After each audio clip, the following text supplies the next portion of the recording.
O sangue de Jesus, ele nos purifica, nos lava de todo pecado. Todos nós estamos aqui, amados, porque foi na cruz onde um dia eu vi meus pecados carregados por Jesus. O sangue dele foi derramado ali. Pode permanecer sentado, mas abra a sua Bíblia no livro de Hebreus, capítulo 2.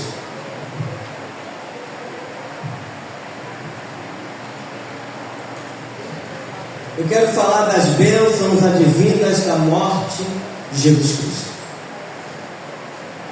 Daqui a pouco vamos participar da mesa.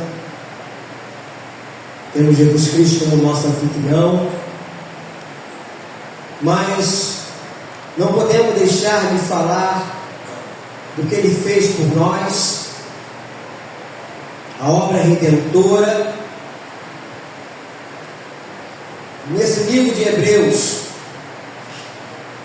capítulo 2, a partir do versículo 14, diz assim: visto, pois, que os filhos têm participação comum de carne e sangue, destes também ele igualmente participou, para que por sua morte destruísse aquele que tem o poder da morte, a saber, o diabo, e livraste todo que pelo poder da morte estavam sujeitos à escravidão por toda a vida. Pois ele evidentemente não socorre a anjos, mas socorre a descendência de Abraão, qual somos nós, né? Por isso mesmo convinha que em todas as coisas se tornasse semelhante aos irmãos, para ser misericordioso e fiel sumo sacerdote nas coisas referentes a Deus, e para fazer propiciação pelos pecados do povo. Pois naquilo que ele mesmo sofreu, tendo sido tentado, é poderoso para socorrer os que são tentados. Querido Deus, eu te louvo, te bendigo pela tua palavra lida aqui. Palavra poderosa, rica, abençoadora. Fala aos nossos corações neste momento, nos ajudando no entendimento, na compreensão, que nenhuma dúvida venha parar sobre nós, e que tudo que acontecer aqui, Deus, seja para a honra e glória do nome santo do nosso Senhor e Salvador Jesus Cristo. E todos um amém? Glórias a Deus. Amados irmãos, milhares de pessoas morrem todos os dias, e de toda forma de morte, por mais absurda que for, ou dramática, não importa. Mas nenhuma morte pode se comparar à morte de Jesus. Por quê? Aqui nós vemos que a morte dele foi a nosso favor, foi a favor da humanidade. Ele destruiu aquele que tem o poder da morte, aqui no versículo de número 14, que fala, visto pois que os filhos têm participação comum de carne e sangue, deste também ele igualmente participou, para que por sua morte destruísse aquele que tem o poder da morte, a saber, o diabo. E no versículo 15, e livraste todos que pelo pavor da morte estavam sujeitos à escravidão por toda a vida. Eu já contei isso aqui algumas vezes. Eu me lembro quando eu era adolescente, morria algum parente, né? A maioria dos meus parentes, também da Jandira, foram sepultados no cemitério de Inhaúma, que eu fui nascido e criado lá no Jeito da Rainha. E eu me lembro naquela capela Santa Rita de Cássia, até então só tinha aquela, não existia a outra, que agora é grande. Estava chegando próximo do sepultamento e me batia dentro de mim uma agonia profunda, e eu ficava ali me retorcendo e só ficava pensando, um dia eu vou ter que estar aqui desse jeito, vamos dizer assim, na horizontal. Aquilo me deixava agoniado. O que era aquilo, amados? E ainda continua sendo o dia de hoje. Chama-se pavor da morte. Mas depois da minha conversão, depois da minha rendição a Cristo, tudo isso sumiu. Porque eu passei a entender por que estou aqui e para onde eu vou. Como diz o próprio apóstolo Paulo, viver é Cristo e o morrer é o quê? É lucro. Então o cristão não perde nada. A pessoa que está ligada em Deus, ela não quer morrer, eu também não quero. Não sei como vai ser o dia, mas se um dia vai acontecer, isso não me assusta, isso não me causa medo, pelo contrário, isso me dá uma profunda alegria. E aqui nós vemos que o diabo ele tem trazido a morte desde o Éden, quando o homem peca, porque a ordem do Senhor foi: você pode comer para o homem de toda fruto que tiver aí no jardim, menos o fruto da árvore da vida. Você não pode comer, porque no dia que você comer, você vai morrer. Deus não falou assim: você vai morrer instantaneamente, fulminado. Não, vai morrer. E nós, ao longo da nossa vida, nós vamos vendo que nós estamos morrendo. Eu sempre falo isso aqui, né? Chega em casa, pega uma foto sua de 10 anos atrás e olha no espelho. Você vai ver que está morrendo. Você está me vendo careca aqui, mas eu estive de cabelo. E lá no passado já teve aquele cabelo na época, Black Power, né? Que o pessoal falava. Já tive costeleta, bigode, né?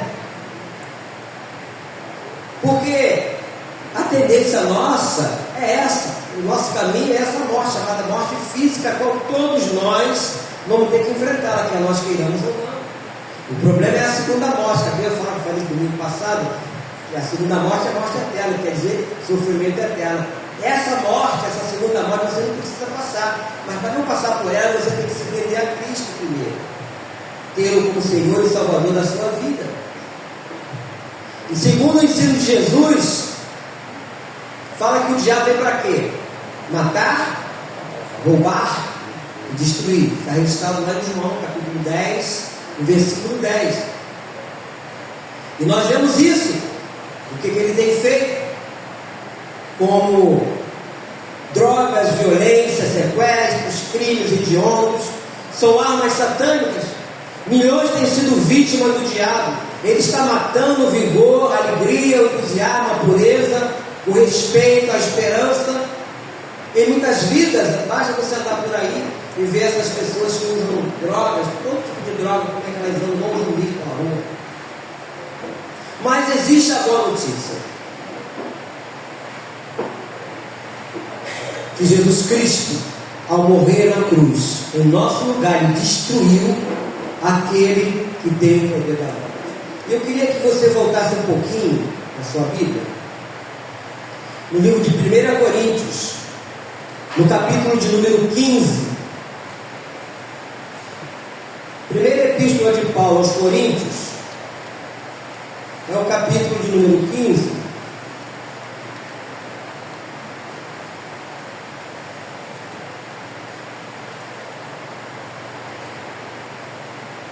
A partir do versículo de número 54.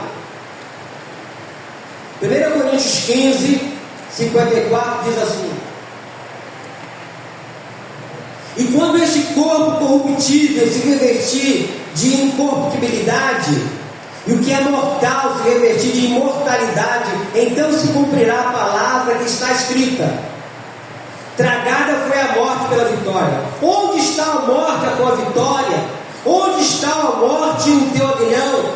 O aguilhão da morte é o pecado, e a força do pecado é a lei. Você vai ler junto comigo o versículo 57. Graças a Deus, que nos dá a vitória por intermédio de nosso Senhor Jesus Cristo. Graças a Deus. Agora você imagina as pessoas que não têm Jesus, que não confessaram a Cristo, que não têm essa expectativa, ou melhor dizendo, essa esperança. Então nós vemos, onde nós vemos ali em Hebreus, no capítulo 2, no versículo 15, que ele nos livrou do pavor da morte, nós estávamos sujeitos a essa escravidão. E quantas pessoas ainda vivem assim?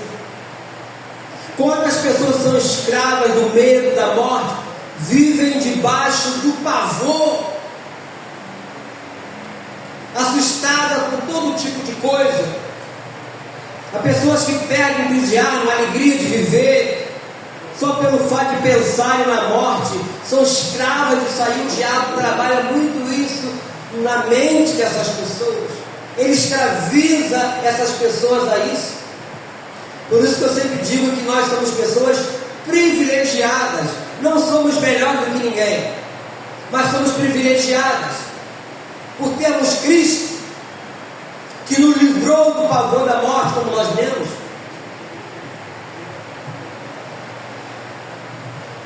Ele morreu na cruz para nos livrar desse pavor, dessa escravidão. Ou seja, o nosso socorro está no nome do Senhor, como diz lá no Salmo 124. Ele se tornou o sumo sacerdote. Arão foi o sumo sacerdote no período da lei. Jesus é o nosso sumo sacerdote na dispensação da graça. É semelhante a nós, identificou-se conosco, é sem pecado, é misericordioso e é fiel. Aleluia. E é maravilhoso, meus irmãos, temos esse sumo sacerdote. Todas as pessoas que viveram, morreram, não pode fazer mais nada por ninguém. Os patriarcas da Bíblia morreram e foram sepultados. Alguns foram transmatados, vamos dizer assim. Enoque, Elias e os demais. Maria foi a favorecida de Deus, que Deus escolheu para que Jesus viesse daquela forma sobrenatural, engravidou-se pelo poder do Espírito Santo. Mas ela não pode fazer mais nada. Ela não atende a oração de ninguém. Ela morreu, ela está morta. O único que ressuscitou e vive foi Jesus Cristo. O único. O único que disse lá em Mateus capítulo 28, versículo 20, quando ele diz: e eu estarei convosco todos os dias, até a consumação do céu. Maria não disse isso. Em Hebreus capítulo 13, versículo 5, quando ele diz: nunca te deixarei, nunca jamais te abandonarei. Ele falou isso. Maria não disse isso. Mas é uma nossa irmã em Cristo, foi para o céu.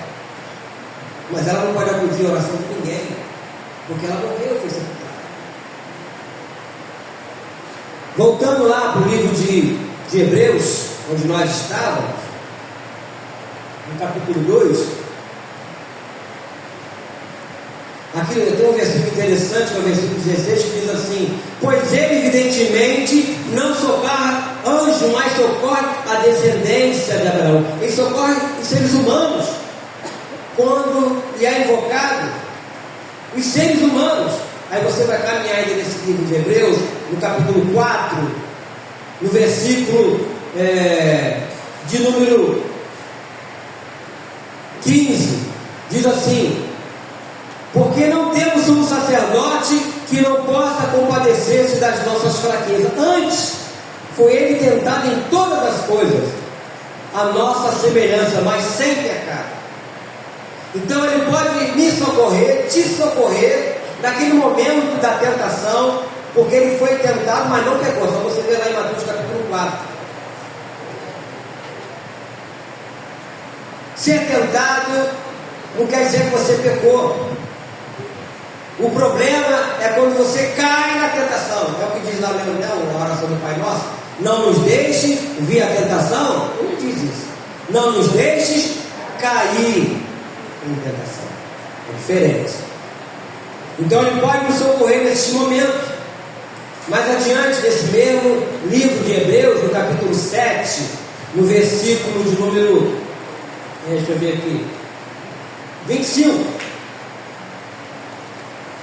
diz assim: por isso também ele pode salvar totalmente os que por ele se chegam a Deus, vivendo sempre para interceder por ele. Ou seja, o nosso Senhor Jesus Cristo, ele está vivo.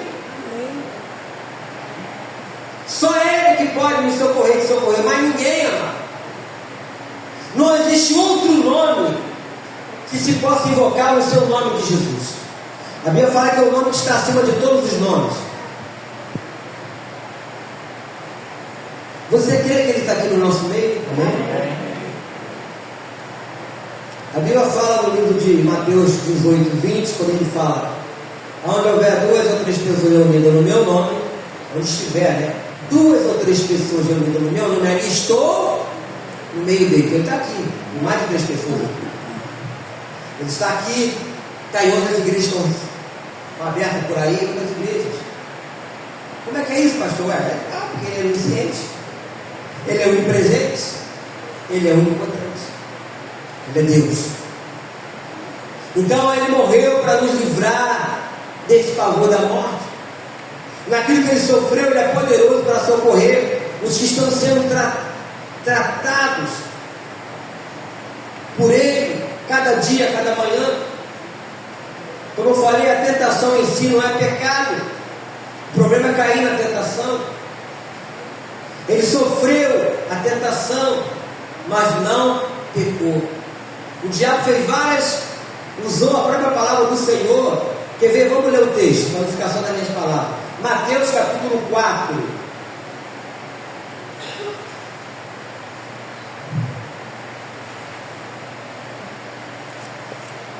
Satanás sargaz, depois de ele ter jejuado 40 dias, 40 noites,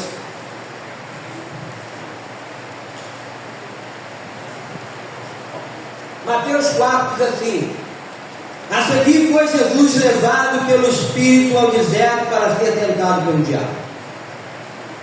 E depois de jejuar 40 dias e 40 noites, teve o que? Fome. Então o tentador aproximou-se. Ele disse: se és filho de Deus, manda que essas pedras se transformem em pães. Ele poderia ter feito isso, mas não fez. Jesus, porém, respondeu: está escrito, não só de pão viverá o homem, mas de toda palavra que procede da boca de Deus. Então o diabo levou a cidade santa, colocou sobre o pináculo do templo, lá no alto da torre, assim, e disse: se és filho de Deus, atira-te abaixo, porque está escrito, já usando a palavra, está escrito lá no livro do Salmo 91: aos seus anjos ordenará a teu respeito que te guardem, e eles te sustentarão nas suas mãos, para não tropeçarem em alguma pedra. Respondeu Jesus: também está escrito, não tentarás o Senhor teu Deus. Levou ainda o diabo a um monte muito alto, mostrou-lhe todos os reinos do mundo e a glória deles. Lhe disse: tudo isso te darei, se prostrado me adorares. Então Jesus lhe ordenou: retira-te, Satanás, porque está escrito, ao Senhor teu Deus adorarás, e só a Ele darás culto. Com isso deixou o diabo, e eles que vieram os anjos em seguida. Então o diabo, vamos dizer assim, usando uma linguagem futebolística, ele joga nas 4 linhas. Ele está no ataque, ele está na defesa, ele está no gol, ele está nas laterais. Não é o que diz lá no livro de 1 Pedro, capítulo de número 5, lá no versículo 7, quando ele fala que o diabo é o nosso adversário, e ele vive aonde? Ao nosso derredor, esperando o quê? Uma oportunidade, umazinha, e muitos crentes dão essa oportunidade ao diabo. Deu a oportunidade, ele deu a brecha, não vigiou. Mas aqui nós vemos que Jesus, ele tentou todas as formas, usando a palavra de Deus, como tem os falsos profetas por aí, usando a palavra de Deus para enganar as pessoas. Usam da palavra, pega um versículo solto, né? E daquele versículo ali ele faz até uma doutrina. Tem muito conhecido quando o cara lê lá um texto lá, né? Ele diz que o apóstolo Paulo vai nos ensinando sobre isso, né? Que fala que Deus vai te dar tudo, mas o texto não fala sobre que Deus vai te dar tudo. Tudo posso naquele que me fortalece. Aí o cara chega lá, o infeliz dá o falso profeta: tá vendo? Você pode ter isso. O ímpio pode ter uma Ferrari, você também pode.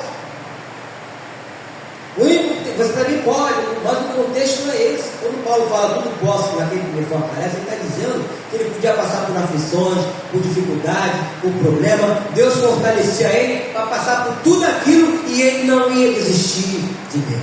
Esse é o contexto. Não para ter coisa neste mundo, mas os caras enganam, e tem muito fazendo isso. Por isso nós aprendemos que texto sem contexto é o quê? Pretexto. Graças a Deus estamos numa boa escola. Graças a Deus. Então, temos tudo isso porque Jesus de Nazaré deu a sua vida por nós. Como foi cantado aqui, o sangue dele foi derramado. Foi tudo pelo sangue. Mas que isso, ele venceu a morte em nosso lugar, sendo o nosso antecessor na ressurreição. Mas toda essa obra de Jesus só terá valor se você, no momento em que prostrado aos pés da cruz, você se entregar completamente a Ele. Completamente. Sua vida toda. Entregar a Jesus. Eu quero Jesus na minha vida, eu quero Jesus na minha família, eu quero Jesus no meu lar. Onde eu for, eu quero que Ele esteja do meu lado. Há muitos amigos, amados irmãos, que hoje amigo seu é inimigo, o inimigo. Mas Jesus, Ele não faz isso. Ele quer ser nosso amigo em todo o tempo. Certa feita Ele falou para o seu discípulo: não vos chamos mais de servo, mais do que de amigo. Esse é o segredo. Ou seja, saber fatos a respeito de Jesus não é o suficiente. O que significa agora para você a morte e a vitória de Jesus? Pastor Raimundo tinha falado aqui na quinta-feira passada que existem muitos homens aí, teólogos, estudiosos, que conhecem, dão até aula, como eu já havia falado aqui, da Bíblia, muita gente, mas não praticam aquilo que eles ensinam, não congregam em lugar nenhum. Conheço alguns, não congrega em lugar nenhum, não tem comunhão no corpo de Cristo. Conhece a história, muitos por aí, leigos também conhecem a história, lê a Bíblia como se fosse um livro histórico, e é também um livro histórico, mas a Bíblia ela não tem a palavra de Deus. A Bíblia é a palavra de Deus, toda ela é Deus falando aos nossos corações. O livro de Timóteo fala que toda palavra é inspirada por Deus. As pessoas que a escreveram, tanto de Gênesis e Apocalipse, foram inspiradas para escrever aquilo. Então é a palavra de Deus. Então, se você está em Cristo, você o tem como Senhor e Salvador da sua vida, você está trilhando um grande caminho. Isso não quer dizer que vai deixar de ter luta, dificuldade e problema. Pelo contrário, às vezes vai até aumentar. Só que você não vai estar sozinho. Você não vai estar sozinho. Deus vai estar do teu lado. Deus vai estar do nosso lado. A presença do Senhor Jesus pode ser ainda hoje a garantia da sua salvação, a certeza da vitória sobre a morte e o pecado. A alegria de uma vida nova cheia de significado, ou seja, a paz interior pode estar na presença de Deus, o amor e a alegria de uma vida plena. Nós não desprezamos os estudiosos, aqueles que se formaram em psicologia, né? E terapia, terapeuta, a gente não despreza isso não, isso é interessante, é válido. Mas nenhum deles consegue penetrar no interior das pessoas. Por mais que a pessoa sente lá, antigamente falava divã, né? Vai sentar no divã, e ali começa a falar, contar a história da vida, o cara fica só escutando, seja lá quem for. Só vai tomar conhecimento daquilo que está se falando naquele momento. Deus faz diferente. A Bíblia fala que a palavra não chegou na nossa boca e Ele já conhece toda. Ele já conhece toda, já sondou o nosso coração. Porque foi Ele que nos criou, foi Ele que nos fez, Ele nos conhece por dentro e por fora. Só Ele, mais ninguém. Então, as bênçãos advindas da morte de Jesus nos livrou do pavor da morte. Eu quero fechar lendo esse finalzinho aqui do livro de Hebreus, que nós começamos, esse capítulo de número 2, é isso? O versículo 17 aí de Hebreus, quando diz: por isso mesmo convinha que em todas as coisas se tornasse semelhante aos irmãos, para ser misericordioso e fiel como sacerdote nas coisas referentes a Deus, e para fazer propiciação pelo pecado do povo. Por isso que ele veio daquela forma. Ou seja, ele poderia ter aparecido como no passado o anjo apareceu, com essa história do livro, quando fala lá de Gênesis, de Ló, quando Deus manda um anjo na casa de Ló para tirar ele lá, ele, a mulher, as filhas, né, lá de Sodoma. O anjo chegou lá voando com asa, o anjo, e aterrissou. Não, apareceu em forma de quê? De homem. Jesus não poderia ter aparecido assim também? Por que não? Mas não foi dessa forma. Tinha que ser conforme o que está escrito das revelações a respeito da vida dele. Nasceu como uma criança, um bebezinho. Maria teve que parir ele, parto normal. Fico imaginando ele até então não era marido ainda, era noivo, José, lá naquele lugar, na estrebaria. Você não sabe o que é isso? É um lugar fedido. Eu, quando vou lá na roça, eu vejo lugar onde ficam os cavalos. O João sabe o que eu estou falando, né, João? Fica lá os cavalos, fica lá os animais, os boi. Que fedor!